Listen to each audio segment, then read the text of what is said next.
Waheguru Ji Ka Khalsa, Waheguru Ji Ki Fateh. Welcome back to Amrit Bani.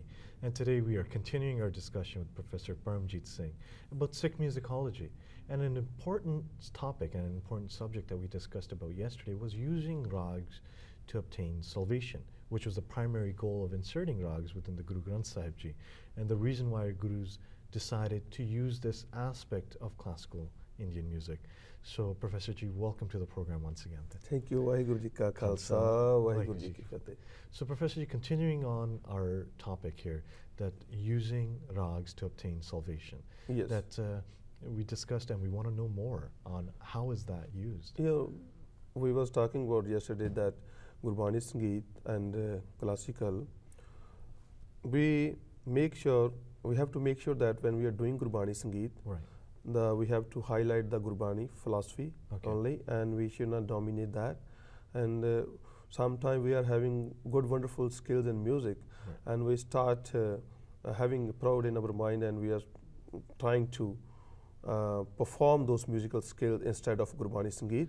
So this is very interesting, because I think there's an internal battle, because for someone who becomes a musician or someone who wants to reach salvation, that you can focus on how well you're singing the rags. Sometimes people, when they come into the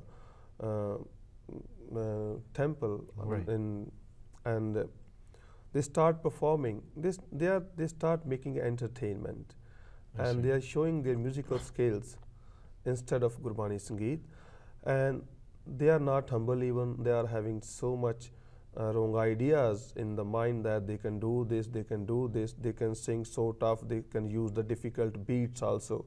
And then they think, oh, if I can do something, nobody can do those things. These kind of intentions they are having in their mind during the singing of Gurbani Sangeet in the Gurdwara Sahib. Now, we're talking about, actually, these are people who've mastered some form of the art. Yes. And so obviously it's a double-edged sword, because you can't let your ego come in the way, because to obtain salvation, we know that we want to become one with God, and ego is something that we have to definitely set aside and control.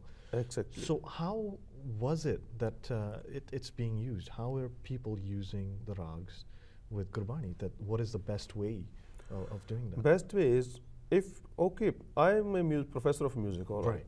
I'm studying, but I'm doing my my classical concerts. If I want to sing more depth of music, even still I don't like to be prouded and having ego in the other concerts.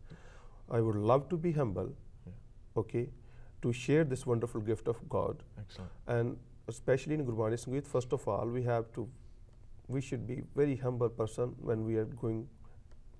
Basically, we have to humble every time, but we should maintain our self-respect, right?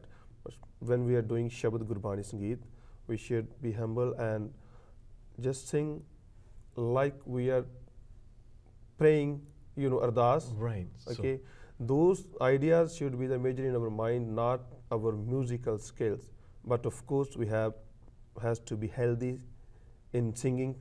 Okay, good voice quality and good command on that particular compositions, and we have to be healthy. If you have a sick voice, you can't enjoy the enchanting. No, now I want to step back a bit. How can you have a sick voice? Like, is it people who haven't, do you train your voice to sing at that level? Because people, you can say some of even the good people, the popular people having the sick voices, but they don't analyze their self, never ever.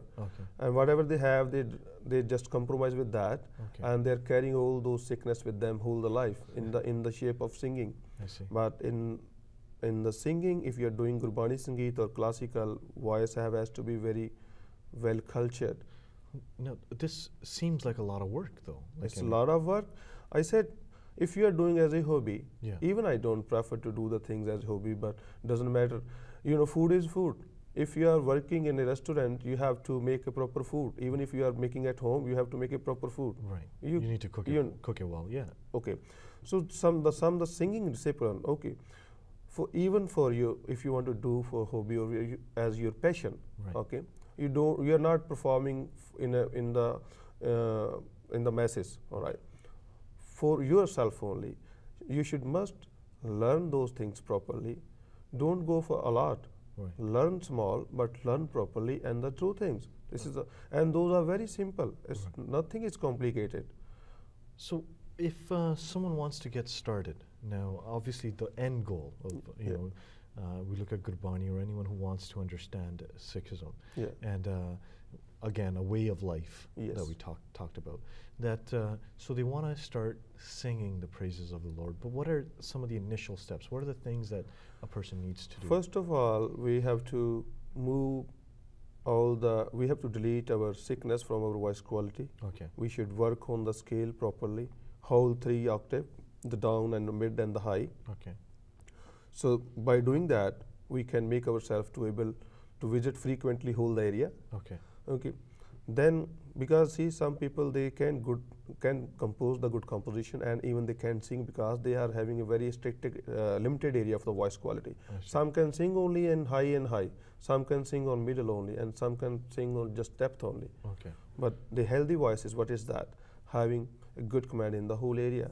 And it's possible. It's possible. All of my students, even they are 6, 7, 8-year-old or they are 70-year-old.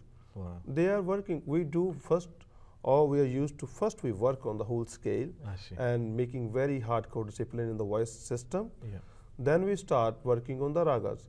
So if you are going, then there are the branches of what kind of singing you are going. You are going for Gurbani Sangeet. Right. So just to make a very sweet and healthy voice, a good range, and then learn the rag, at least must learn that particular rag if you are going to make a composition in that rag from Guru Granth Sahib.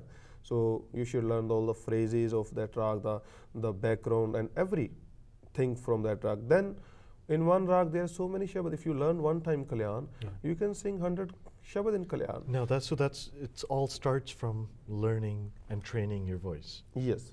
And so I think this is great because one of the things that I remember you mentioned to me was because I want to learn how to sing, but I don't think I have the voice. But you said anyone can sing.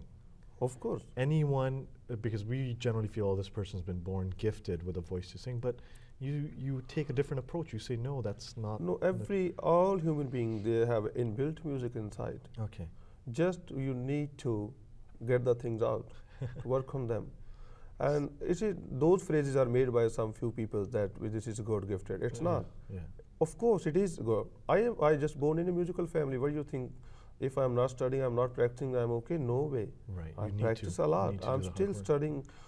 I'm looking for some time to get. Every time I've got some time, I've start my studying, my practice. Right. So study and practice, and if you're having scientific education in music, you can sing anything what you want.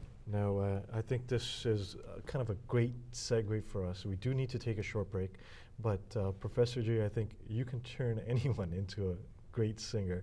So we'll discuss that. We'll discuss how normal, everyday, ordinary individual can become enlightened and can become also great singers. And I think that was a key focus of Guru Nanak Dev Ji's teachings within Sikhism. So let's take a short break. Please join us again in Amrit Bani. Thank you, Professor Ji. Waheguru Ji Ka Khalsa, Waheguru Ji Ki Fateh.